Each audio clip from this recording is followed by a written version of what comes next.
We're going to go live. Oh my goodness. Hello, everybody, and welcome to Fantasy NBA Today, a sports ethos presentation brought to you by our great partners at FanDuel. My name is Aaron Bruski, and with me is the great Steve, Dr. A. Alexander. And today we're going to get you guys ready for a pretty damn big Monday night. So as usual, we're going to start the show with our top streamers of the night. Then we will look at what to watch for. And then as we wrap things up with our rotating topic today, we will be playing Drop or Hold, the game that's sweeping the nation. Hello to our new listeners. And if you guys are new to the show, you're going to want to subscribe. Just pause the pod right now. If you're listening on a podcast player, pause the pod and hit the subscribe button. So you make sure you get all of the episodes of Fantasy NBA Today, as we do content all over the place. The only way to keep track of all of it is to subscribe. Doc, how you doing? Hello, Aaron. How are you doing today? You're Aaron? Mad that I called you Steve. I'm not mad at all, dude. It's just funny. It's like when my wife calls me Steve. It sounds so weird. Yeah, you're in trouble when that happens. She calls me Dad or Doc.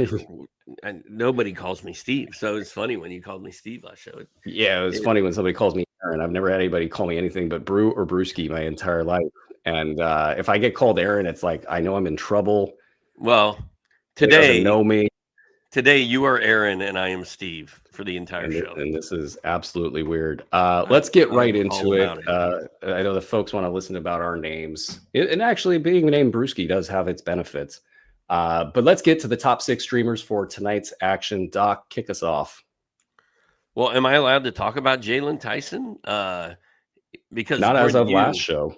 Yeah, he should be rostered everywhere. And you're right. He really should be. He's been really good all year. He's flying under the radar. People don't know who he is, who he played for. He plays for Cleveland.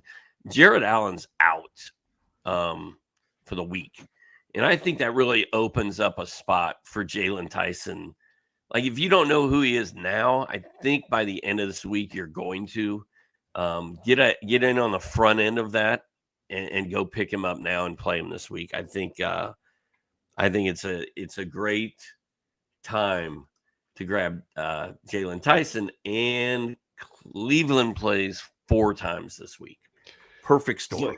Literally no downside at all. Easily the top streamer here of the night. Well done, and we will eventually graduate you, Jalen Tyson. Oh yes, we will. For my first streamer of the night, our second streamer of the night, I will take one. Colin Sexton. He gets Brooklyn, and he's been kind of heating up a little bit lately. I don't want to get over the skis there. It is the Con Knipple show in Charlotte, and we don't want to downplay that. But Colin Sexton against Brooklyn, that definitely screams late round or maybe even a mid-round line. So I like Colin Sexton. I don't know if you have anything to add there, but Doc, feel free to get into our third must stream or streamer of the night. We'll just call it a streamer of the night. Thank you, Aaron. Charlotte plays 4 times. Charlotte plays 4 times this week too, so that's good news for your guy. I've got Anthony Black written down here. He's kind of got a hot hand in Orlando. He's playing well.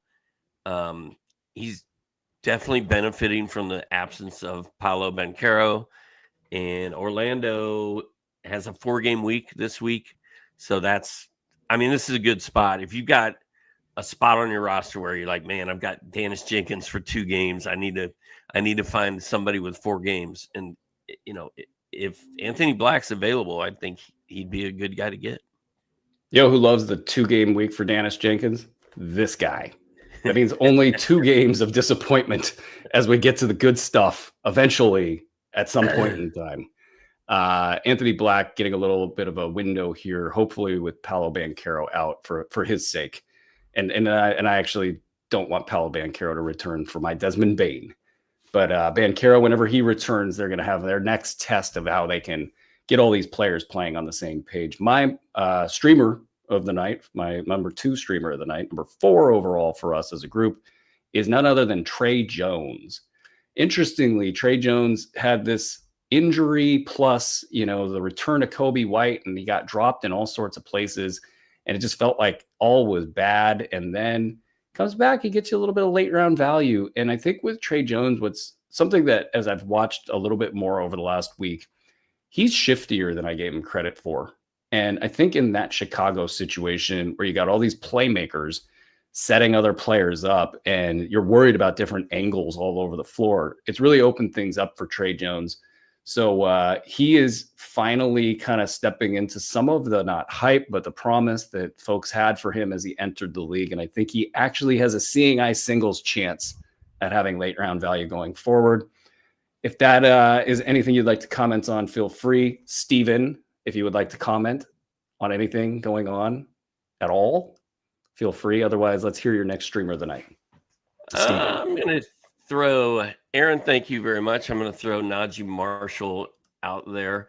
I think Marshall is a strong play if Anthony Davis, PJ Washington, or Danny Gafford or Brandon Williams, if any of them miss time, I think Marshall becomes a strong play. If all those guys happen to be playing, then he's a decent play. And he's sort of like Sadiq Bey. He scores points, he gets rebounds, and he steals the ball and hits threes. And that's exactly what Sadiq Bey does. Marshall scored in double figures in 3 of his last 4. His boards have been solid, 8, 7, 5, 7, 5, 5. Decent assists, no blocks really, but he does get steals too. He's got 6 steals in his last 3 games, and he hits about 1.5 threes a game. So I like Najee, 4 games. Yeah, that Danny Gafford stuff is super interesting because that guy had like a run of first round value for like 3 weeks last year. And centers are falling like flies in Denver, or probably in Dallas, including him. So Danny Gafford, you know whose name doesn't really work well? Shortening it, adding like an NY to it. Oh, there's not such a thing, is there? Well, try doing it with Aaron. Can you do it? Aaron. You know what's funny? If there's anything that could ever replace Bruski, it was Aaron. And it totally did. And it ruined my freaking life. Oh, I bet you hated it. I hate it. But it's happening.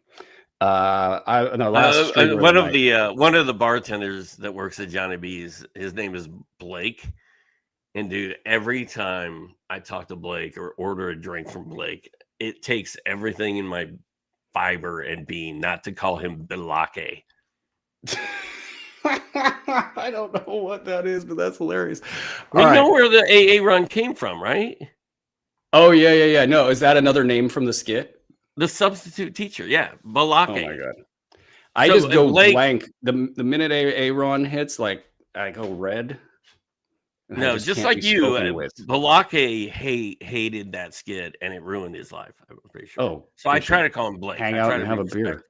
Try to be respectful. Another name you can't add a Y to is Isaiah Jackson. Isaiah Jackson. Look, Indiana now has not 1, but 2 producing centers. Who would have thought this was possible in today's day and age? You got Jay Huff obviously getting all the headlines, but quietly Isaiah Jackson producing late round value. And so you get him here in a streaming spot, and okay, cool. But maybe, just maybe, Indiana can be kind of good at basketball a little bit this season and get both of these guys who've been traditionally low minute producers, get them into the late round column. So I'll take Isaiah Jackson. Do you have any honorable mentions here, Doc? I've got Klay Thompson written down. I think just the couple games I've seen lately, like, we forget that Klay Thompson can still play basketball. He looked pretty good the other night for Dallas. All these guys are banged up in Dallas. And let's say you pick up TJ McConnell, who doesn't make threes, and you've got another roster spot, and you're like, I need another guy. I mean, if Klay Thompson's sitting out there and you need those threes that TJ McConnell doesn't get, that'd kind of be a nice 1-2 punch, I think. But I think Klay Thompson in a 4-game week is worth a look. And then Ron Holland, if you're like, the only redeeming factor for Jenkins this week is they play 4 games in Detroit. But I'd rather roll the dice on Ron Holland in a 4-game week than Dennis Jenkins, at least this week. So Ron Holland is a deep cut, I think. Yeah. Ron Holland's dead to me after he made me look bad early in the season. Now, I think there's something good in there, and he's just got to get cut loose. Duncan Robinson, who we talked about in the last show, I think a pretty good streaming target. A little bit worried he's going to cool off by the time you pick him up here. I will toss out Bilal Coulibaly, Corey Kispert, and Trey Johnson out for about 2 weeks. This gives him a little bit of a ramp. to try to get up and over 30 minutes per game, I think is the key for him to having sustainable late round value. So why not take a shot there? Musa Diabate at Brooklyn might put up some pretty good numbers. He's been a late round guy this season. John Collins at Miami. Cal Filipowski at home against Houston. Don't love the matchup there, but definitely worth a look in streaming action if he was dropped. And your guy, Brandon Williams. And maybe even Ryan Nembhard. Those two guys are interesting. I think Brandon Williams is questionable, so make sure he's playing before you pick him up. But yeah, I mean, Brandon Williams is serviceable. That's about the only good thing you can say about Aaron Williams. I don't think it's his time yet. And then Nembhard has to deal with so many different things there, so I don't think it's his time either. But if this team spirals toward the end of the year, Nembhard, the Ryan version, is interesting to me. So as you guys are looking at your streamers and thinking about making some ads and looking at your rosters, head on over to youtube.com/sportsethos and hit that subscribe button so you make sure not only are you subscribed to the pod, but you are subscribed to the YouTube platform as well. Let's get into what you're watching for tonight, Doc. What are you watching for? Well, before I say that, I just want, for people who have no idea what we're talking about with Aaron and Balake, it's the substitute teacher skit from Key and Peele. If you've never seen it, just YouTube it. It has like probably 1 billion views by now. It's pretty friggin' solid. It's hilarious. I'm just pissed we brought this up. I'm gonna get called this for the rest of my life. I am watching. Thank you for pivoting us out of that. Thank you. I am watching the Pacers and Cavaliers to see if Jay Huff and TJ McConnell live up to the hype I have placed on them, and also to see if Jalen Tyson can do it on the Cleveland end of that. Like, I really want Jalen Tyson to go off this week, and I kind of feel like he's going to. I kind of feel like the matchup with Indy is perfect for him. Yeah, I mean, this is a big game for the Jay Huff. Just Indiana in general, and the fact that it's Cleveland, and I know they're banged up, so it's not exactly the premium matchup that it would have been had everybody been playing. But if the Pacers do this against the Cavs, they're plenty good. I mean, they're playing decently enough. If the Pacers can actually keep it going and keep the percentages good for the team as a whole, that's going to be great. I'll be watching Kevin Porter and Ryan Rollins in Milwaukee. Want to see how this shakes out. Kevin Porter, man, he was sitting on the wire. Like, I don't even get it. Like, he was just sitting on the wire about 7 days ago in super competitive deep leagues as well, and just jumps right back in, kind of giving you a top 60 value right off the bat. No questions asked. And then Ryan Rollins has been a top 50 guy this season and shooting over his head, clearly a sell high.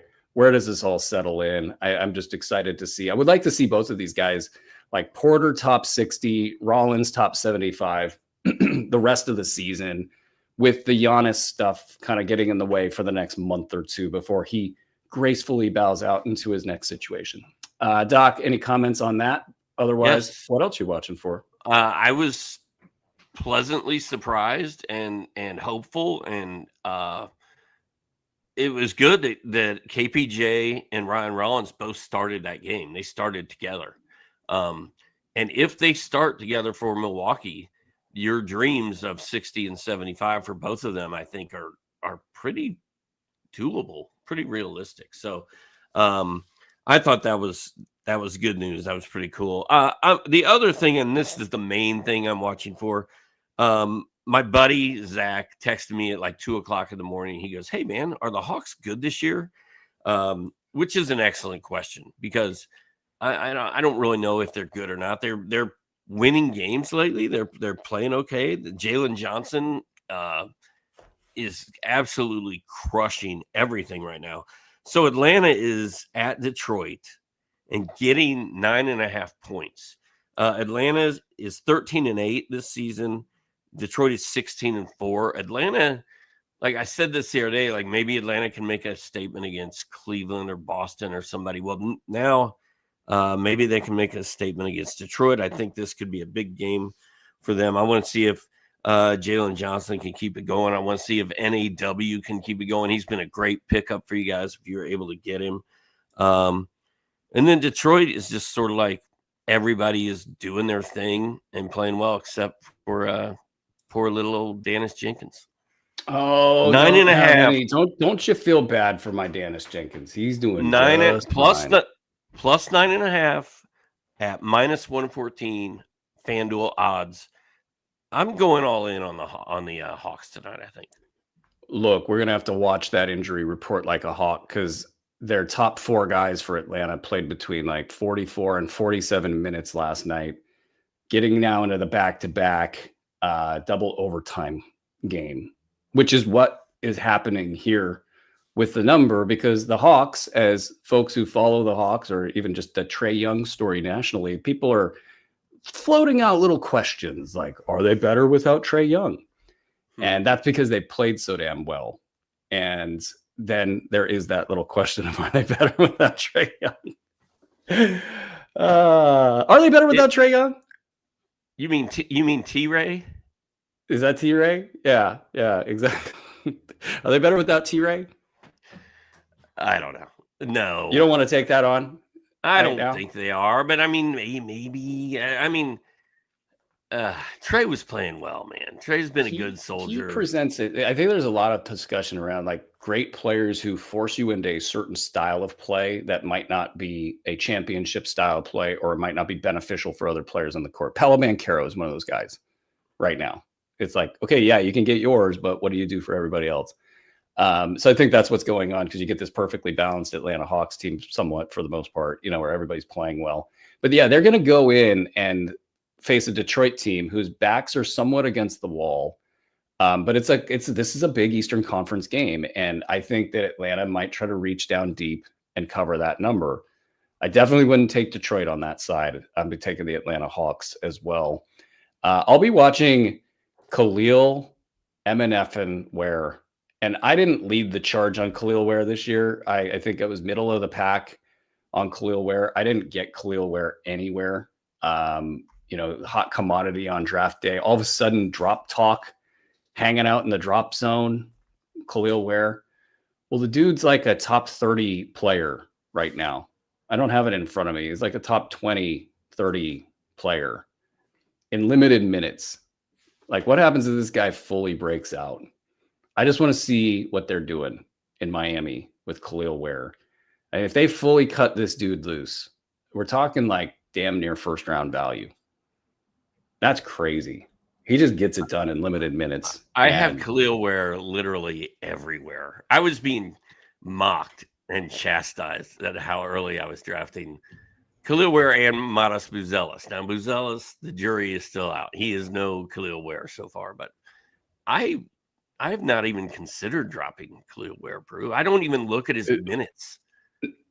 I didn't consider dropping Khalil Ware, but he showed up in drop talk for 3 weeks because he was getting 18, 20 minutes or something, and maybe top 80, 100 production. And the minutes plus the lower production made people worried. And that's how he landed in drop talk. But every time he plays 18 minutes, everybody freaks out. And then the next game, he's back at 28. It's like the stock market. You buy the mutual fund for long term. You don't watch it every day. You look at the end result. Check it every couple months. Like with Dennis Jenkins. Thank you very much. No, he's a penny stock. He's a day trader stock. Have you seen Wolf of Wall Street? Didn't they start on penny stocks? Dude, look at how that ended for those guys. I love Dennis Jenkins as much as anyone. Well, it's funny because I was the Dennis Jenkins guy, and you were sort of like, oh, okay, well, maybe and now you're all Dennis, and I'm like, yeah, I don't know. I don't know if I can. I hate the two-way contract.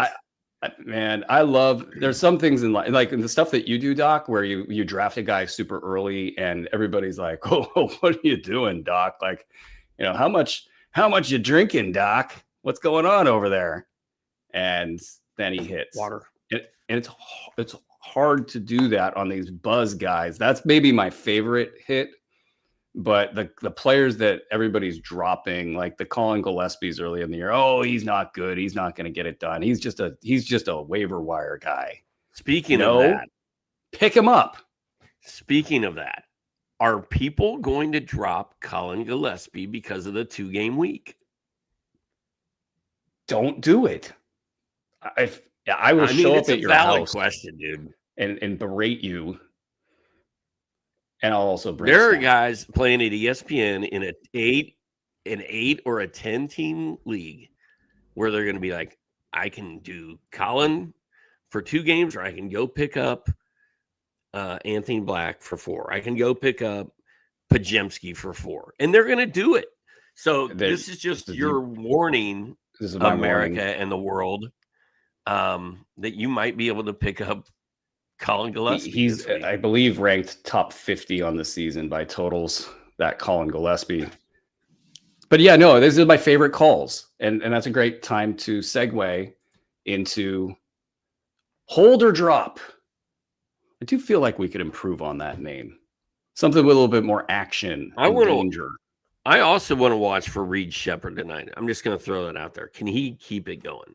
All right, I'm done. He's been making plays, and that's the key thing, right? Like, and I think I put out a tweet maybe 3-4 weeks ago where it was really during like Reed Shepherd sucks time, quote unquote, air quotes. And he hits this like massive shot. I think it was on a nationally televised game. And he's just out there mean mugging the camera. And you're like, okay, the dude's got it. Okay, cool. Good to know. Thank you very much. We know that you're a baller and a player. And that's why when Dennis Jenkins took the pass and cut down the lane, saw Bam out of bio, said, no, Bam, I jump higher than you. And I will just nicely go around you and I will score the game clinching bucket. Hey, Brew. Yo. Before we get to the in or out segment, formerly known as the drop or hold segment. That is zero pizzazz, zero zing. Are you in or are you out? That's works. But before we do that, we got to cover this news. We got a whole bunch. Oh, we got news? We gotta go. All right. Why don't you take us through the news, Doc? You feel like a news guy to me. Wow. I wasn't trying to take over the show. All right. Yeah, I'm put PJ you Washington. on the spot. PJ Washington of your Dallas Mavericks, president shoot around on Monday with ankle injury. Bruce Brown has an illness. He's questionable. Lonzo Ball has an illness. He's listed out on Monday, which I don't think that really matters unless you're in a deep league and you're looking for like threes and assists. I'm not messing with Lonzo Ball right now. Sam Merrill is listed as out with a hand injury. Darius Garland, injury management, out on Monday. That's a good news item for the Pacers. Dude, everybody in Indy wants the Pacers to tank, and now they're all scared the Pacers are going to start winning games because Jay Huff and TJ McConnell are balling.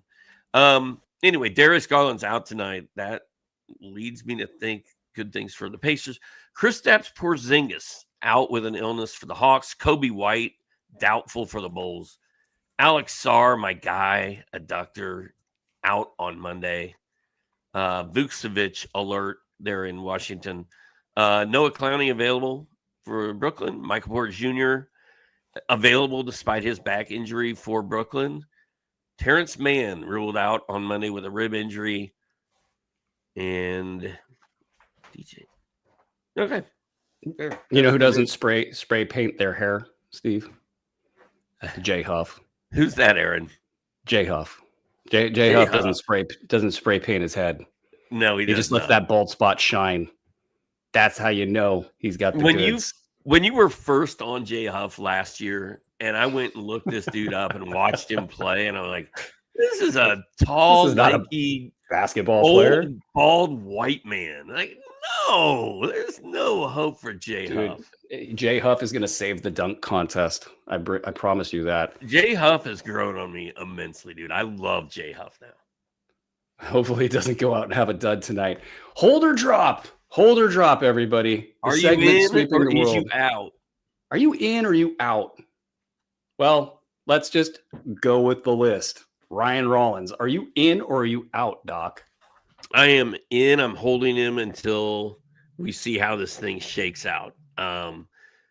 There's nothing to say that KPJ couldn't, aggravate his injury tomorrow. There's no guarantees. And until I see Ryan Rollins fail, I'm sticking with him. You're holding him like Jack holds Rose at the point of the tip of the boat, and not like when they're in the icy water.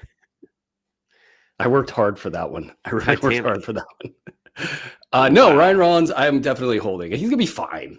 I think he'll be top 75 no matter what. Put it in the book and send it to the line. Derek Queen, drop or hold? Send it. I'm going to try to hang on. I don't have him anywhere, so I don't have to worry about it. He may start showing up on waiver wires soon if he doesn't turn it around. I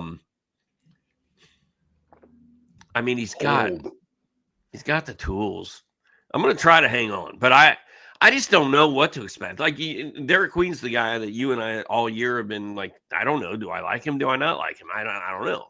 It hurts the brain, to be honest. And I think you finally had gotten to the point in your life where you're like, I am accepting Derek Queen into my life on a full-term basis. Until I reject him days later. I'm in. But now you're like, I don't know. I'm in. I'm in. I declared I'm in.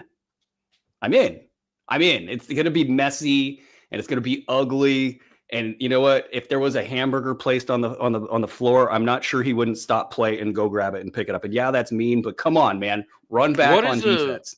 What's a realistic expectation? Like starting with his next game. Like if he plays well, not great, but if he plays well, are you thinking like 13 points and 7 boards and a block? Yeah, if he plays well, I would say high teens, 7 boards, 6 assists, maybe more.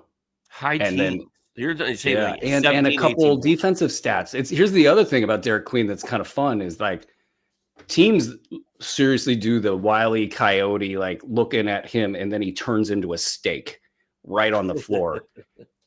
And so they just organize everything to attack him. And so you're going to get challenged. You're going to get steals. You're going to get blocks.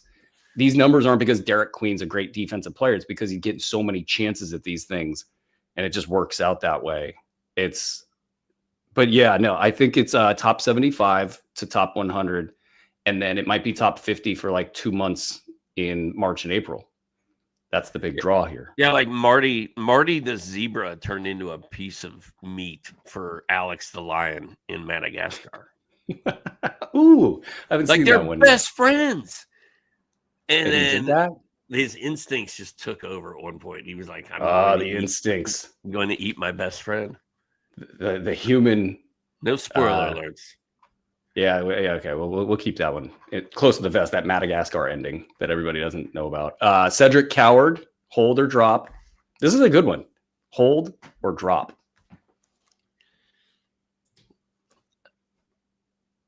I've been streaming Coward, but I haven't invested in him anywhere. So if things aren't going well for Coward, I don't have much of a personal issue with letting go because I don't know that the upside is that tremendous. I think he has a chance to be a solid fantasy contributor, but I don't think he's a game-changing type of guy. I think it's a dynasty question that's super interesting with Cedric Coward. We got to get Mark Camaro on the show because are these defensive stats the way it's going to be for him his entire career? This dude that's built like crazy, like he should just go out and steal the ball from anybody at will. Why is this wasted? I get position defense is good and all that, but like, why? We need more defensive stats. Hey, that would make it just an easy yes all the time. Just Cedric Coward all day long. Did you take your blood pressure medicine today? No. Oh, have you seen the next name on the list? Well, we've already covered Colin Gillespie. Everybody knows if you drop him, I show up at your house. I give you a sternly worded letter, and then we move on with life. Did Andre put him on this list just to get you riled up? Probably. Like, is this a shot? Is he taking a shot? That's a classic Andre move if I've ever seen one, is to just drop a little tiny detail into a long list of things just to see if it's going to make Brew lose his freaking mind. Just a little bomb. How about Danny Gafford? But let's go back to Gillespie just real quick because are you going to drop him before? Yeah, okay. Let's see. Drop him. I dare you. I'm not dropping him, But I'm just telling you, there's guys out there who be like, man, the Suns only played 2 games this week. Gillespie's not doing enough for me. I'm going to go pick up a 4-gamer. This is, again, another alert that Gillespie may show up on your waiver wire. And if he does, Brew, they should act immediately. Yes, there's going to be a possible lull for Gillespie right when Jalen Green gets back, if the entire team stays healthy. And oh, by the way, the entire team believes in Colin Gillespie, and they don't just believe in him as, oh, you're a plucky underdog story.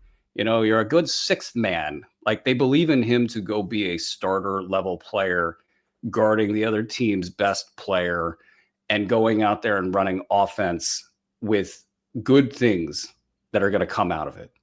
And he's going to earn his way, and he's going to do all the things. And he's fine being a team guy. It's all going to be fine. That little lull might be like 100, 120, and you'll be fine with it.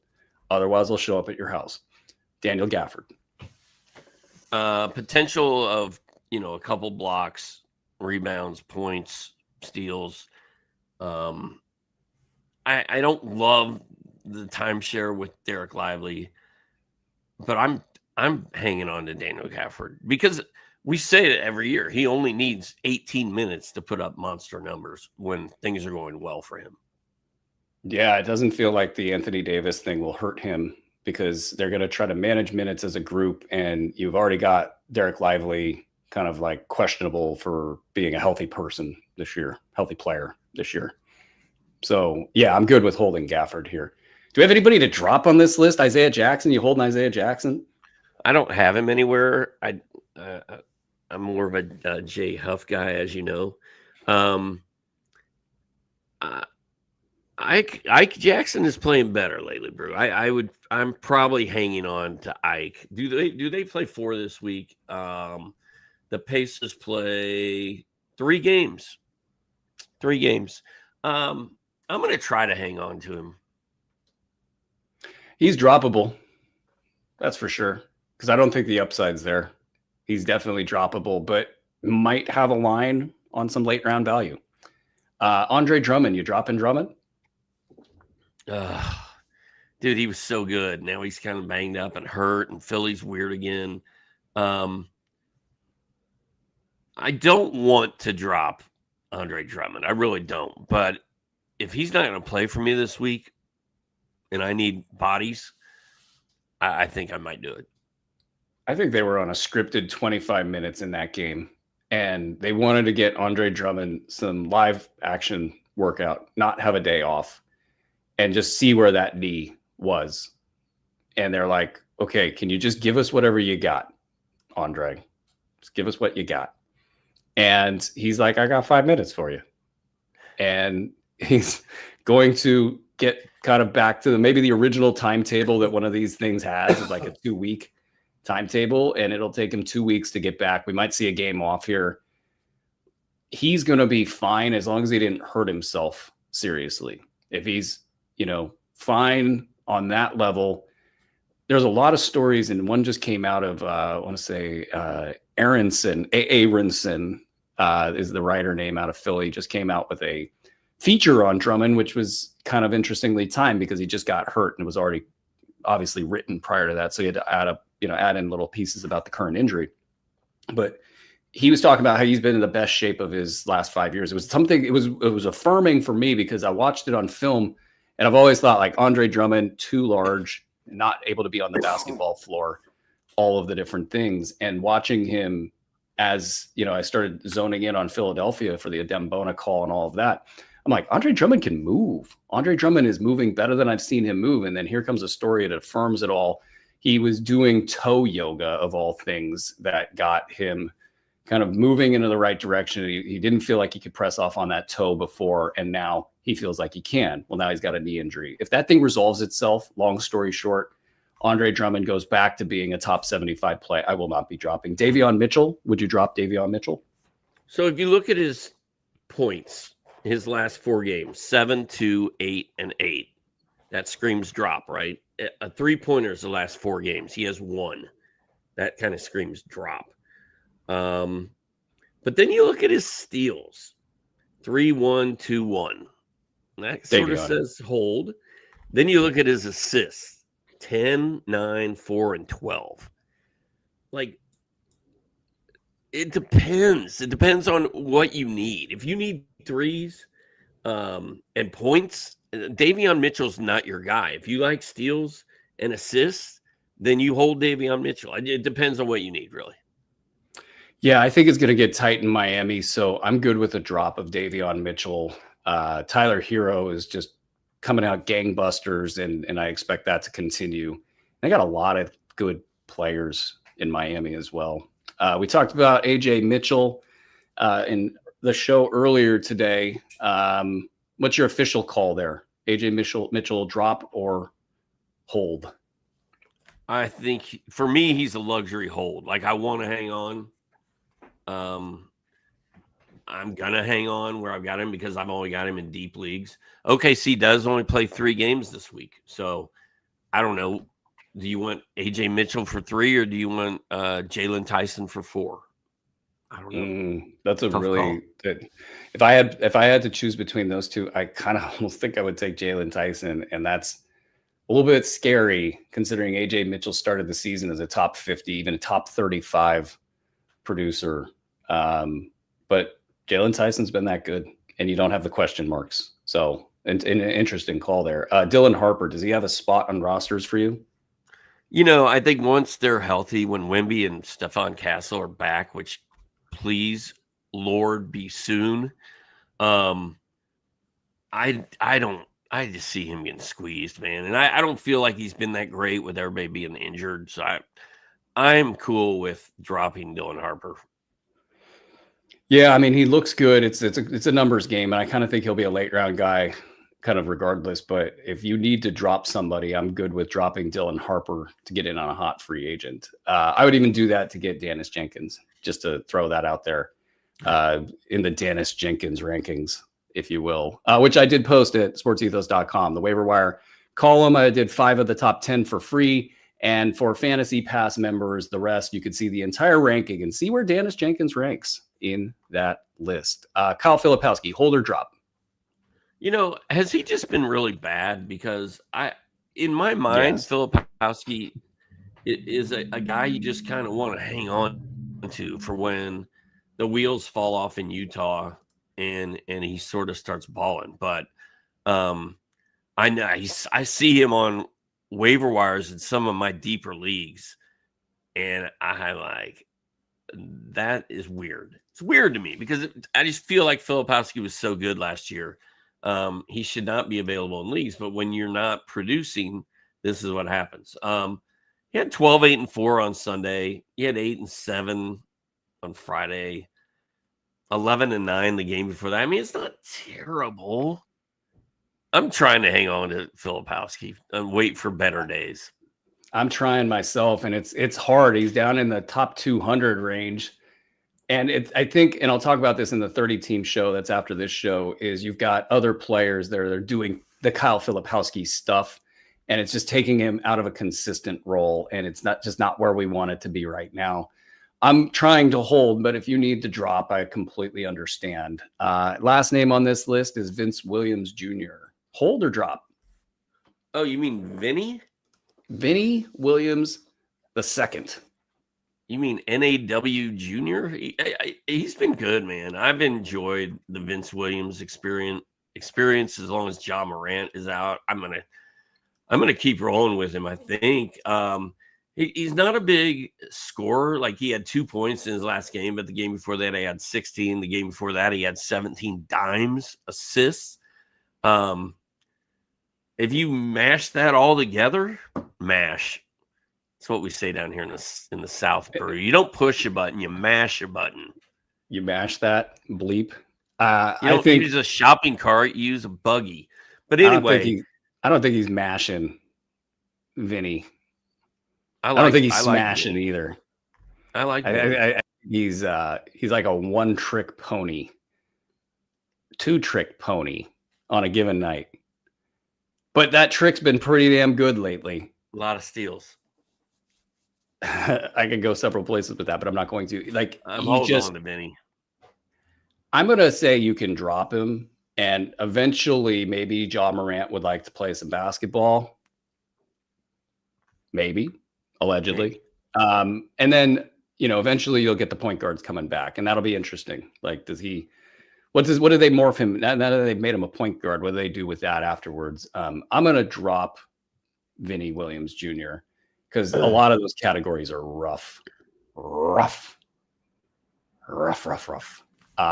and so on and so forth. So guys, if you like what we're doing here and you want to let us know that you like it, the one thing that you can do is like and subscribe either on your podcast platform or on YouTube. Hit a thumbs up, hit a like, share a tweet. Thank you guys so much. I'm going to be back on here momentarily for the 30-team preview. Doc, feel free to get anything else you want to say. Just elbow your way in and mash, smash, do whatever it is that you guys do in the South there at Johnny B's. What up, Johnny B's? And that's going to do it. Thank you, Andre, for producing a great show as usual. Doc, thank you as well. Thanks to the content team. And for Steve and for Andre and all of us here at Sports Ethos, enjoy the rest of the night. Good luck with your plays. Like I said, I'll be back here shortly. This has been Fantasy NBA Today, presented by FanDuel. Aaron, have a great show.